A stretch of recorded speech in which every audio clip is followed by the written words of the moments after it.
Hello दोस्तों, कैसे हैं आप सब? अच्छे होंगे।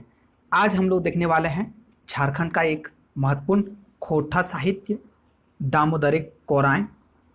ये क्या है और क्यों इम्पोर्टेंट है, ये तो आपको थोड़ा सा अंदाज़ा लग ही गया होगा, क्योंकि आप जिस भी एग्ज़ाम का तैयारी कर रहे हो आपको इतना सिलेबस तो पता है। अब किस तरह से इससे क्वेश्चंस आपके एग्ज़ाम में बनने वाले हैं, इसका हम लोग देखने वाले हैं। तो दामोदरी कोराइन का संपूर्ण जो काव्य प्रबंध जो है, इसका कहानी, इसमें स्टोरी क्या है, ये सारा चीज़ हम लोग देखेंगे। और आपके एग्ज़ाम के हिसाब से किस तरह का सवाल बनेंगे वो सारे को भी हम लोग देखने वाले हैं। तो वीडियो को आप शुरू से अंत तक देख सकते हो। जैसे आप देख पा रहे हो हेडिंग में दामोदरी कोराइन। दामोदरी कोराइन एक खोटा का प्रथम मौलिक प्रबंध खंड काव्य है। कौन सा है? खंड काव्य। यानी यहाँ पे आपको एक काव्य देखने पड़ेगा, यानी कि मतलब कविता। काव्य मतलब कविता। और एक प्रबंध क्या होता है उसके बारे में भी बताएंगे। ठीक है, तो बने रहिए आप। जैसे आप इसके बारे में जान लो कि इसका लेखक कौन है। तो दामोदरी कोराइन एक प्रबंध खंड काव्य है और इसका लेखक शिवनाथ प्रामाणिक जी हैं। कौन है? शिवनाथ प्रामाणिक ने दामोदरी कोराइन लिखा है। अब शिवनाथ प्रामाणिक के बारे में थोड़ा सा जान लीजिए कि इनका जन्म 13 जनवरी 1949 को हुआ था। इनका पिता जो है मुरलीधर प्रामाणिक और इनकी माता का नाम तिनकी देवी है।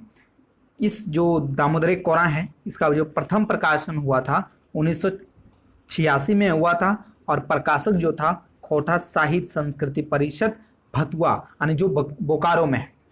भूमिका यानी कि जो कोई भी बुक होता है आप जब पढ़ते हो तो इसका जो पहला पन्ना होता है वहाँ पे कुछ भूमिका लिखा हुआ रहता है। तो वो भूमिका किसने लिखा है? तो अजीत कुमार झा, जिसको हम लोग शॉर्ट में जानते हैं AK झा। ठीक है, और इसका सारांश जब किताब का जब आप अंत में देखोगे एक उपसंहार टाइप का, तो या मतलब कहो तो सारांश, तो उसको लिखा है शांति भगत जी। किन्होंने लिखा है? शांति भगत जी। तो इम्पोर्टेंट क्या है कि दामोदरी कोराइन किसने लिखा है? शिवनाथ प्रामाणिक जी। और एक कैसा काव्य है या क्या है? तो ये एक प्रबंध मौलिक खंड काव्य है। तो एग्जाम में आपका ये सवाल बन सकता है। और इसका कब प्रकाशन हुआ है? तो 1986 में हुआ है। अब हम लोग नेक्स्ट बढ़ेंगे कि दामोदरी कोराइन जो है इसमें कितने अध्याय है टोटल। तो जैसे आप देख पा रहे हो कि यहाँ पे 6 अध्याय है। अध्याय को यहाँ पे सर्ग कहा जाता है। क्यों? क्योंकि इसको भी बताते हैं कि अगर कोई भी काव्य है, ठीक है, अगर वहाँ पे उसको एक प्रबंध यानी कि लंबी काव्य के टाइप से अगर चलता है तो उसको हम लोग प्रबंध काव्य कहते हैं। क्या कहते हैं? प्रबंध काव्य। और जब लंबी चलता है तो उसको आप सर्ग भी कहा जाता था पहले। तो अध्याय को सर्ग भी कहा जाता है। ठीक है, जैसे आप जानते हैं कि जो महाभारत है, क्या है? महाभारत एक महाकाव्य है। क्यों? क्योंकि काव्य है, वहां पे काव्य जितने भी कुछ लिखा गया है, पद्य लिखा गया है, वहां पे दोहा लिखा गया, वो सारी चीज जो है काव्य रूप, कविता रूप में लिखी गई, यानी कि आप उसको गा सकते हैं। आप अगर कभी देखते हैं रामायण, रामायण भी एक महाकाव्य है।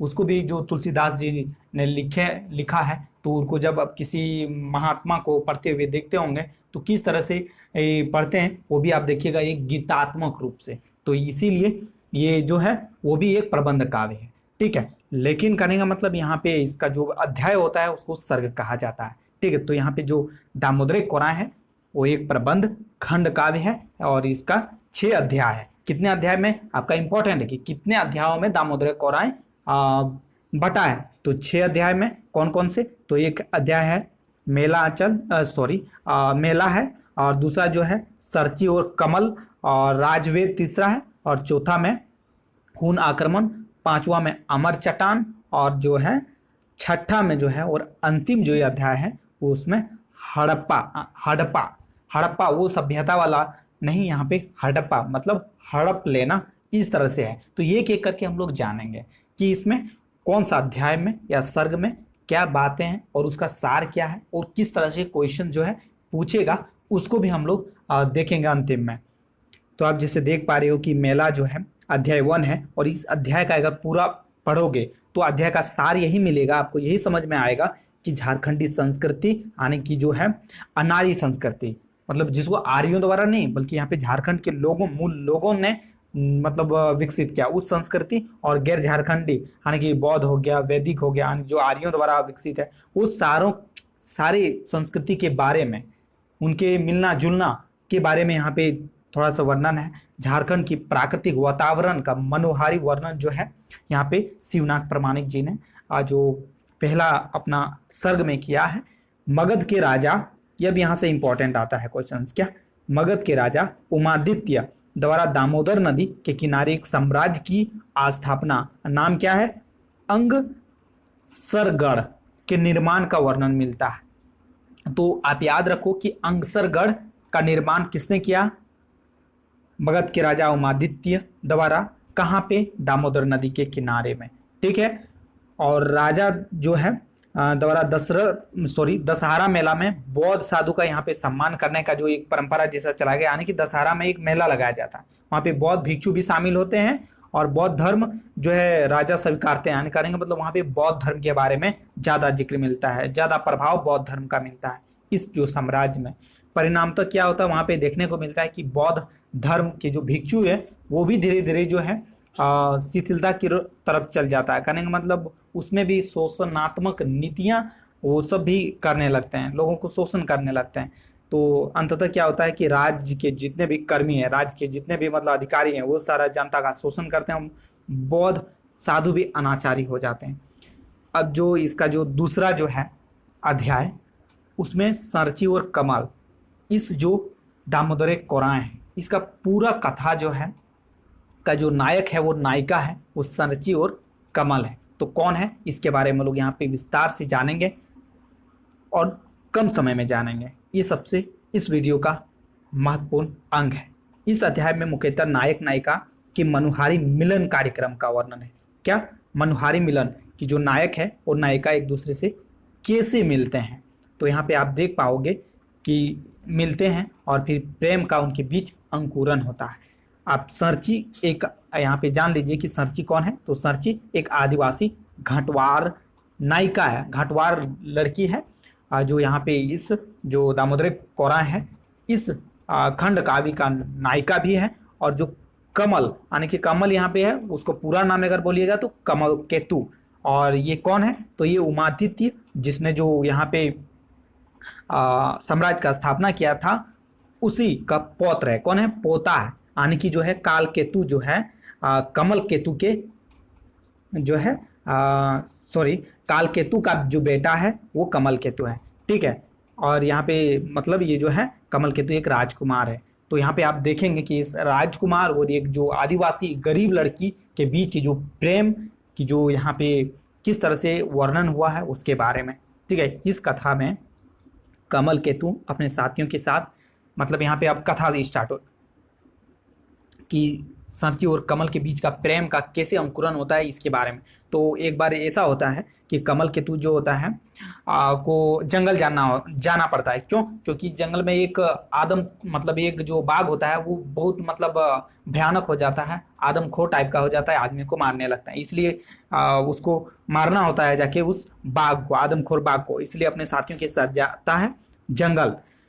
लेकिन और वहीं दूसरी तरफ एक घटवार जो कन्या आने के कारण सरची जो होती है, सोहराई का अवसर होता है। सोहराई आप जानते हैं कि झारखंड में कितना फेमस भी है। तो सोहराई के अवसर पर जो है काड़ा, जो हम लोग भैंसा कहते हैं, उसको नचाने का मतलब एक वहाँ पे कुछ होता था। उन सरची जो जहाँ थी उस वहाँ पे, तो वहाँ पे एक काड़ा को बांध के रखा था एक खूंटा में, लेकिन अचानक जो है काड़ा खूंटा से जो है रस्सी तोड़ के भाग जाता है और जंगल की तरफ भाग जाता है। तो जो है सरची उसके पीछे पीछे दौड़ती है और दौड़ती हुई जंगल चल जाती है। और संयोगवश उधर जो है कमल केतु पर आदमखोर जो होता है बाघ, जो है आदमखोर बाघ कमल केतु पर झपट्टा मारता है और उसको मतलब घायल कर देता है। और उसी समय जो है सरची भी वहां पहुंच जाती है, एन वक्त पर जो है भाला से उस बाघ को मार देती है और घायल राजकुमार को मतलब उपचार के लिए मतलब सेवा करती है। तो उसी समय मतलब जो है बेहोश भी हो जाता है राजकुमार जी, जो मतलब है कमल केतु, वो बेहोश हो जाता है। जब उनका होश आता है तो वो मतलब दोनों के बीच का जो नयन होता है, नयन मिलन होता है। कमल केतु के जो मन में सरची के सौंदर्य जो होता है वो मतलब छा जाता है और वो जिस तरह तन से वो घायल है उसी तरह मन से भी घायल हो जाता है। तभी फिर कमल केतु के जितने भी साथी जो है वो पीछे रह जाते हैं, वो सारे भी आ जाते हैं और फिर कमल केतु जो घायल देखकर उसको जल्दी जल्दी घोड़े में लाद कर फिर राजमहल ले जाते हैं। अब राजमहल में क्या होता है, अब तीसरा जो अध्याय है सर्ग है राजवेद।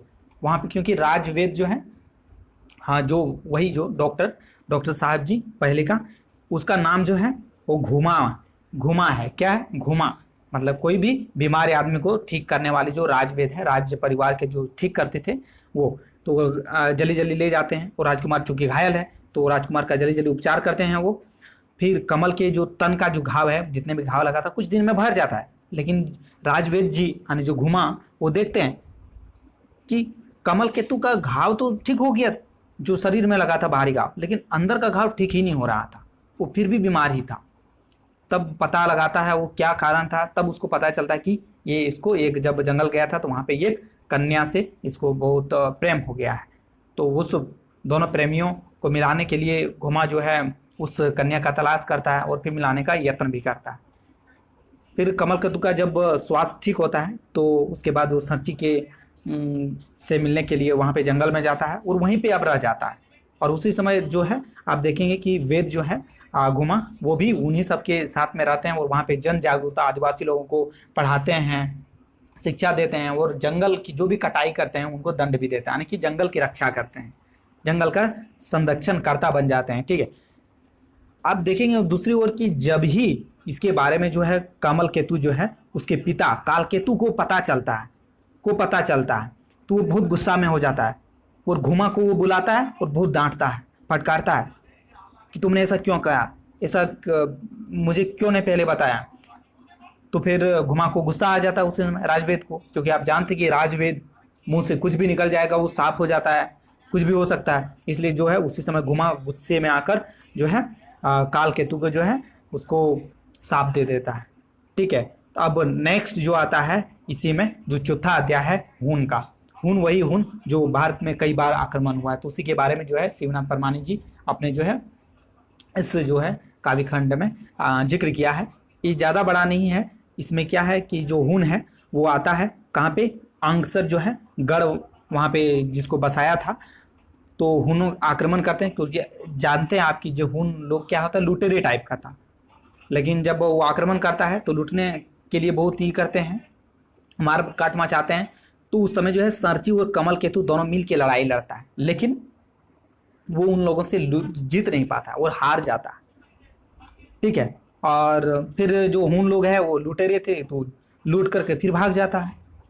कमल केतु अपनी इस हार का कारण जो है उस समय आदिवासी जितने थे, आदिवासी और साधारणों के बीच में आपसी फूट था, उसके बारे में बोलते हैं कि आप लोग तो ही आपस में लड़ते हो, इसलिए वो सब मजा लेके लूट के भाग गया और हम लोग हार भी गए। इस तरह से जो नेक्स्ट जो यहाँ पे आप देखेंगे कि अमर चट्टान जो है नेक्स्ट अध्याय यानी कि 5वां अध्याय जो है अमर चट्टान। क्या है अमर चट्टान का मतलब होता है कि अमृत चटनी। अमर चट्टान मतलब ऐसा कोई चटनी जो जिसको चाटने से अमर हो जाए, तो ऐसा। तो जंगल में संयोग से जो है नायक नायिका आने की जो है सर्ची और जो कमल केतु को एक दिव्य साधु से भेंट होती है और जो उन्हें एक दिव्य औषधि देते हैं, दवाई टाइप का चटनी, जिसे चाटकर दोनों स्वप्न लोक में विचरण करते हैं। और वहाँ पे ये सब मनोहारी जो शब्दों का जाल बनाया है शिवनाथ परमाणिक जी कि वहाँ पे उस सरोवर में विभिन्न प्रकार की जो है दोनों प्रेमिका जो है केली क्रीड़ा करते हैं। मतलब एक जो है प्रेमिका जिस तरह से मतलब आनंद करते हैं उस टाइप का, तो अमर चट्टान में यहाँ पे दिखाया गया है। अब जो नेक्स्ट है वो इस जो खंड काव्य है इसका अंतिम जो है हड़प्पा जैसे देखने से हम लोग को लगता है कि हम लोगों ने जो सिंधु घाटी सभ्यता में एक हड़प्पा स्थल का नाम सुने, वैसा ही कुछ लगता है, बट यहाँ पे वैसा नहीं है। ठीक है, तो हड़प्पा का मतलब है यहाँ पे अचानक किसी को हड़प लेना, किसी स्थान को या किसी जगह को। ठीक है, तो यहाँ पे हड़पने जैसा है। ठीक है, अचानक हड़प लेना। ठीक है, या कुछ चीज़ जो है खत्म हो जाना। हड़प लेना मतलब उसको मतलब बर्बाद कर देना, नष्ट कर देना। तो यह इस काव्य का जो अंतिम खंड भी है। तो इसमें आपको दिखता है क्या कि कैसे हून आक्रमण जो हुआ था उसमें कितनी लूटपाट हुआ था, उसके बाद क्षति हुआ था, उसकी भरपाई जो धीरे धीरे वहाँ पे होने लगता है। और फिर आप देखेंगे कि जो काल केतु जो है उस मतलब वहाँ के राजा वो धीरे धीरे कमज़ोर भी हो जाता है। और देखते हैं कि वो राजपाट भी नहीं चला पाता है, तो उस समय उसको अंतिम में वो क्या करते हैं, अपना राजपाट जो है जनता को सौंप देते हैं। यानी कि जो सर्ची के पिता है, यहाँ पे आप मेन चीज देखना पड़ेगा कि सर्ची के पिता यानी कौन, सुगना मांझी, एक नया कैरेक्टर का नाम यहाँ पे जिक्र होता है, उसको वहाँ पे मतलब मुखिया बना देता है वहाँ का, और बोलता है कि आप ही चलाओ जनता का शासन। इस तरह से फिर आप देखेंगे अचानक एक मोड़ आता है, क्या, दशहरा का एक मेला होता है वहाँ पे। उस अवसर पे सब लोग जो है वहाँ पे मेला में शामिल होते हैं, और जो अचानक उसी समय भारी वर्षा होता है, बारिश होता है, और इतना बारिश कि मौसम, जिस तरह हम लोग कहते हैं ना कि बारिश इतना हुआ कि मतलब बाढ़ आ गया, बादल का फटने जैसा, जिसको हाथिया नक्षत्र में आमतौर पर जैसे हम लोग जानते हैं कि हाथिया नक्षत्र में बहुत बारिश होता है, मतलब पूरा भारी बारिश होना ही हाथिया नक्षत्र का एक विशेषता है।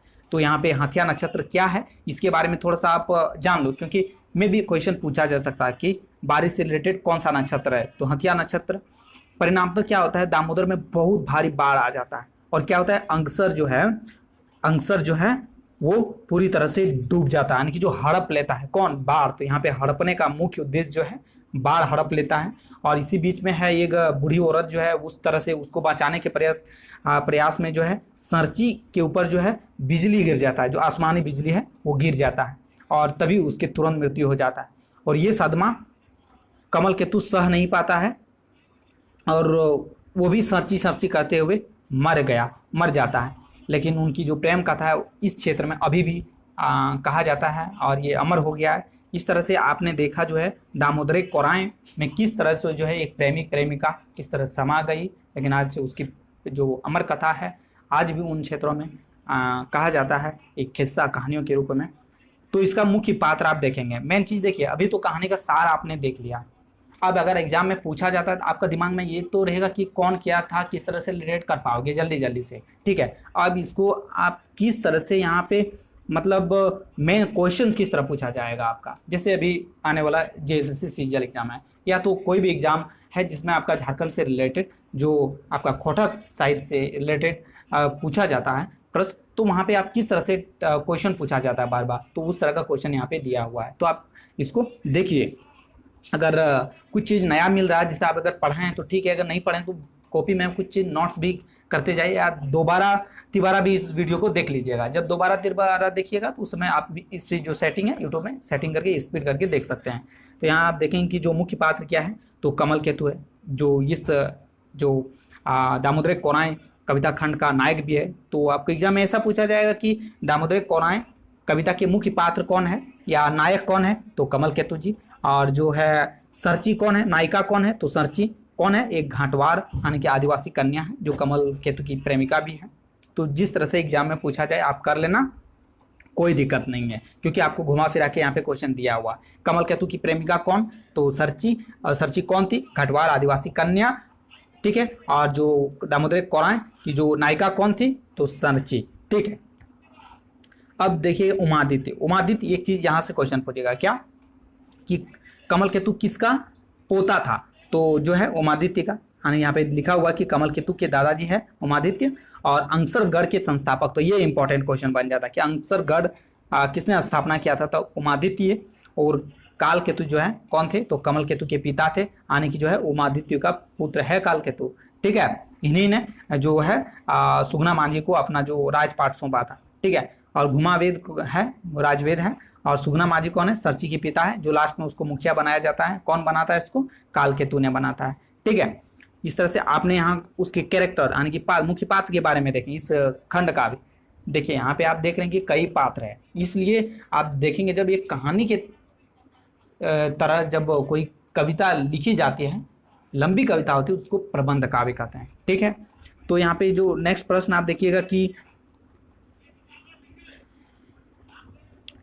यहाँ पे नेक्स्ट प्रश्न है, यहाँ से नेक्स्ट प्रश्न है कि किस सभ्यता को आधार मानकर इस काव्य खंड की रचना शिवनाथ प्रामाणिक जी ने किया है, तो अंगसरगढ़ की यानी कि जो अंगसरगढ़ है उसको आधार मान के। दामोदर कोराएं केसन खंड काव्य भगे, तो ललित मधुर काव्य। तो एग्जाम में देखिए बुक में इस तरह से लिखा हुआ था, बाकी मैंने थोड़ा सा और सूटेबल तरीका से लिख के यहाँ पे प्रयास किया है ताकि आपको और ईजी हुआ किस तरह से एग्जाम में आए प्रश्न, और आप अधिक से अधिक जो है अपना मार्क्स उठा पाओ, ठीक है। अक्सर अंगसर सॉरी यहाँ पे जो है अंगसर जो है गढ़ की स्थापना के करला तो उमादित्य कौन, तो जो कमल केतु के जो दादाजी हैं उन्होंने। और यहाँ पे 5 नंबर प्रश्न में देखेंगे उमादित्य के पोता का नाम क्या था, तो कमल केतु। ये भी मैं पहले भी एक्चुअली बता चुका हूँ, बट यहाँ पे क्वेश्चन वाइज में भी बनाने का प्रयास किया है। तो सरची क्या हिल, तो सरची कौन थी, तो यहाँ पे आप देख पा रहे हो जैसे कि सरची कौन थी, एगो देहाती घटवारिन हल है, सुगना माझी की बेटी हल है, इस कथा की नायिका हल है। और एक जोड़ सकते हैं जिसे पहले भी बताया कि जो है कमल केतु की प्रेमिका। ठीक है, इस कथा के नायक क्या है, तो कमल केतु हल है। और दामोदरी कोराएं शब्द से में कौन कारक विभक्ति, हाँ तो देखिए अब व्याकरण से आ गया। एक्चुअली व्याकरण का अभी तक मैंने कोई वीडियो अपलोड नहीं किया। अगर आप लोग को पार्टिकुलरली एक व्याकरण से अगर चाहिए, खोटा व्याकरण से रिलेटेड कारक, उसमें समास, सारा चीज़ अगर रहेगा, अगर आपको चाहिए तो आप कमेंट बॉक्स में कीजिएगा हमको कि एक अलग से सेपरेट वीडियो बना दीजिए, तो मैं उसके बारे में भी एक सेपरेट वीडियो बना दूंगा, क्योंकि नोट्स ऑलरेडी मेरे पास है। ठीक है, अगर मुझे बनाना हो तो मैं बना दूंगा। ठीक है, आप कमेंट करके बताइएगा। दामोदरी कोराएं शब्द में कौन कारक विभक्ति है, तो देखिए यहाँ पे अधिकरण क्यों है इसके बारे में जान लीजिए। देखिए दामोदरी कोराएं क्या है, दामोदर के कोरा, कोरा हम लोग किसको कहते हैं, गोद को। जैसे कि माँ के गोद, माँ के गोद मतलब कोई स्थान का बोध हो रहा है, माँ की गोद मतलब प्लेस हो रहा है। ठीक है, उसी तरह दामोदरी, दामोदरी मतलब नदी है, तो दामोदरी के नदी की जो क्षेत्र है आसपास वाला, तो उसको कहते हैं मतलब है वहाँ पे जगह का नाम है। तो दामोदरी कोरा मतलब दामोदर के कोरा मतलब वहाँ पे जो भी दामोदर के क्षेत्र में बसा है वो सारी चीज के बारे में बोल रहा है। ठीक है, यानी कि जगह का नाम बोल रहा है। तो जगह क्या होता है, अधिकरण। अधिकरण होता है मैं या पर, मतलब मैं या पर, मैं या पर। तो यहाँ पे देखिए खोटा में एक्चुअली मैं पर नहीं यूज होता है। ठीक है, खोटा में अधिकरण के लिए यो शब्द होता है, इसलिए दामोदरी कोराएं यहाँ पे जो है एक्चुअली यो और यहाँ इस तरह से कुछ होता है, मतलब जगह का यहाँ पे है। तो यहाँ पे स्थान आप देख लीजिए कहाँ है, इस तरह से ट्रिक लगा के आप याद रख सकते हो। ठीक है, तो खोटा में आप याद रखो कि जो मैं पर इस तरह का यूज नहीं होता है, बट आप इसको हिंदी से रिलेट करके याद कर सकते हो। ठीक है, नवा प्रश्न है कि सरची और कमल केतु के बीच प्रेम कखन पोंगा है।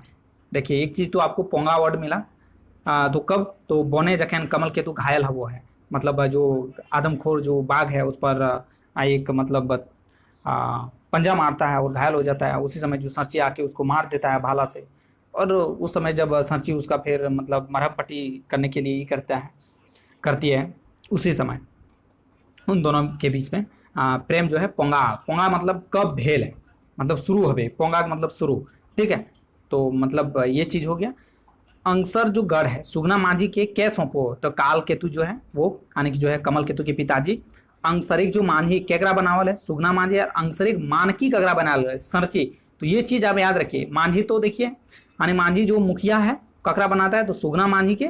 और जो आप देखेंगे अंगसरिक जो मानकी है, मानकी मतलब जो मांझी से थोड़ा सा नीचे का पद होता है, उसको सरची बनाया गया, क्योंकि आप जानते हैं कि जो जनजाति व्यवस्था में मुंडा मानकी ये सारे जो मांझी ये सारी जो चीज़ें जो मतलब पंचायत में उसके ग्राम जो मुखिया होते थे उसमें जो एक पंचायत है उसका जो प्रशासनिक व्यवस्था का मुख्य अंग है, वो सारी चीज़ें देखने को मिलता है, जो आप देखेंगे इस खंड काव्य में भी देखने को मिलता है। तो आप कितना मतलब एक अच्छी तरह से उसके बारे में जान सकते हो, राइट। इसके अलावा आपको नेक्स्ट प्रश्न मिलेगा यहाँ पे कि सोसेगढ़ जो हड़प्पा के बाद की हवे है, मतलब इसका मतलब कि सोसे, सोसे मतलब होता है सौब, सौब जो है हड़प्पा मतलब जब जो दामोदर में बाढ़ आता है और सारा जो वहाँ पे अंगसर है गढ़ पूरा डूब जाता है, तब क्या होता है आप जानते हैं कि सरची और कमल केतु का दोनों मतलब मर जाता है। सरची को मतलब पर बिजली गिर जाता है और उसके जो सरची तुरंत मर जाती है, और उसी के जो आप देखेंगे कि उनकी जो सदमा से कमल केतु भी मर जाता है, यानी कि दोनों जो है प्रेमी प्रेमिका का डेथ हो जाता है।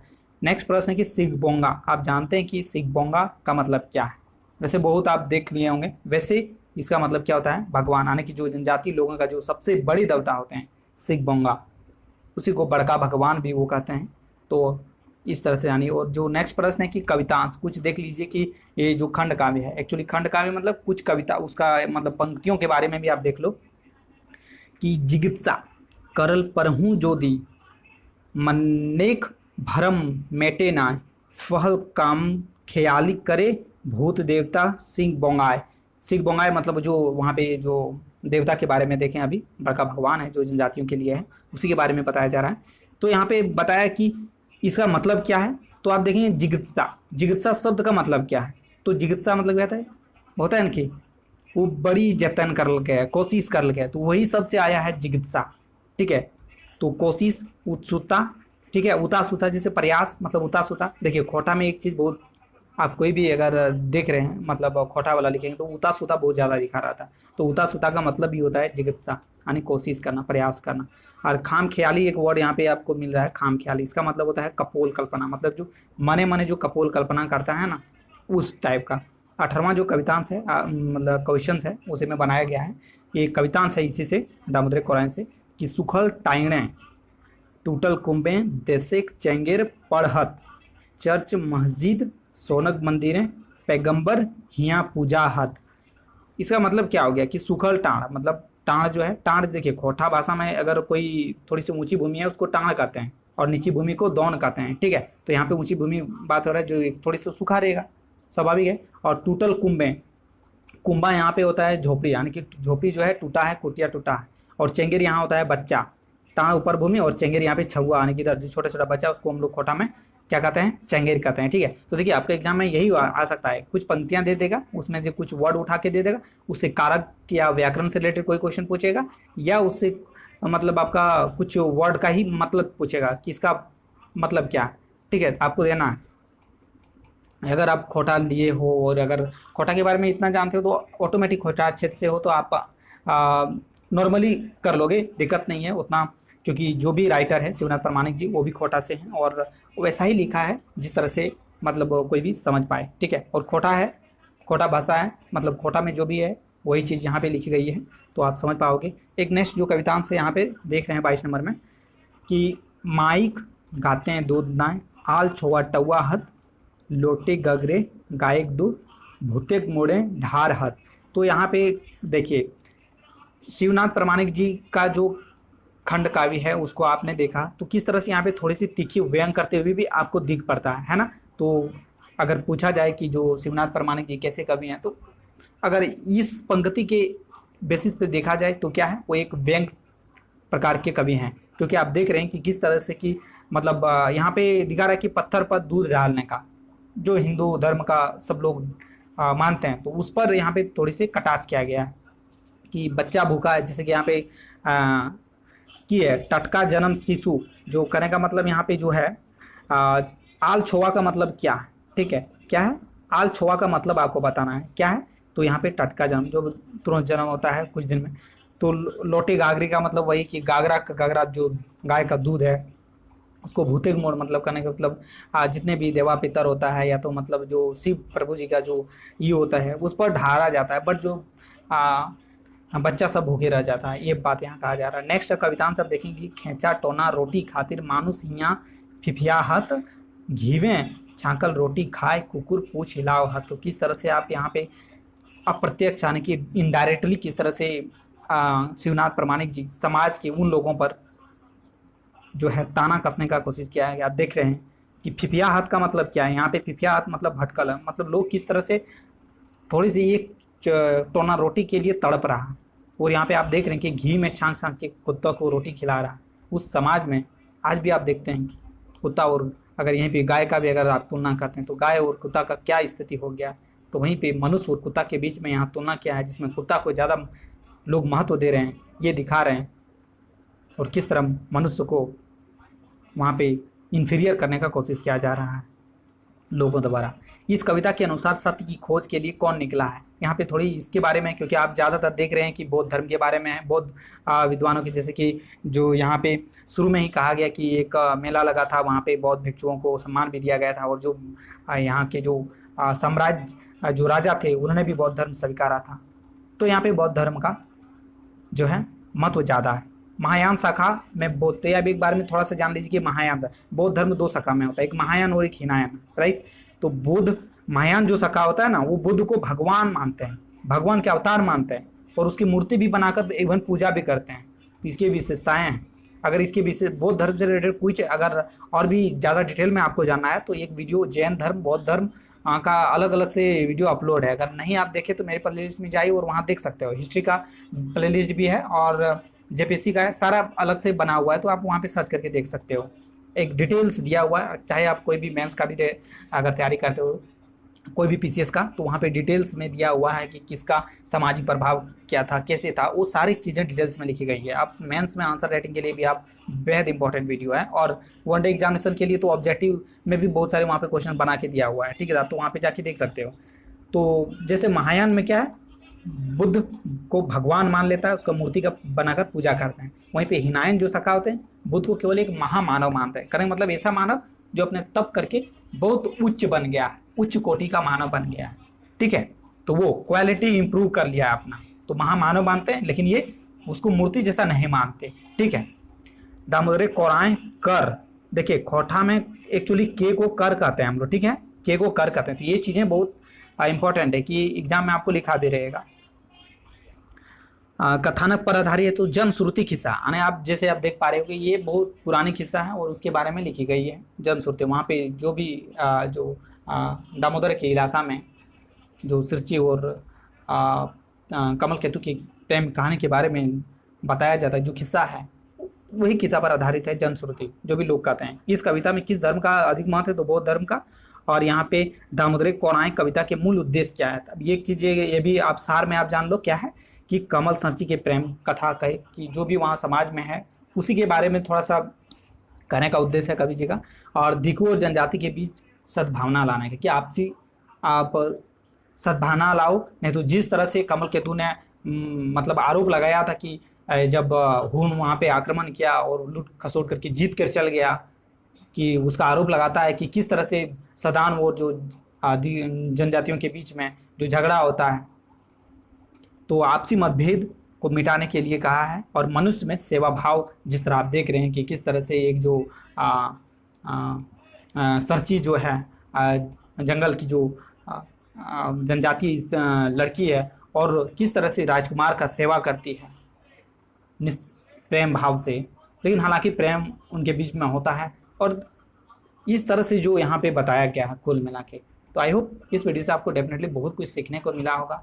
इसी तरह का वीडियो पाने के लिए अगर अभी तक मेरे चैनल को सब्सक्राइब नहीं किया तो सब्सक्राइब कर लीजिएगा, और बगल में बेल आइकन भी होगा उसको भी दबा लीजिएगा। दबा इसलिए लीजिएगा क्योंकि अगर आप उस बेल आइकन को दबा लीजिएगा तो जब भी मैं वीडियो अपलोड करूँगा तो आपके पास एक नोटिफिकेशन जाएगा, आप वीडियो उसी समय देख पाओगे। और हाँ, अगर जो आपको वीडियो डेफिनेटली पसंद लगा होगा और इसी तरह का और वीडियो चाहिए तो आप कमेंट बॉक्स में करके बताइएगा, और अपने एक दो मित्रों को भी इसको शेयर कर दीजिएगा, ताकि हमें भी मोटिवेशन मिलता रहेगा और इस तरह का वीडियो बनाने के लिए और मेहनत करेंगे आप लोगों के लिए। थैंक यू, मिलते हैं नेक्स्ट वीडियो में।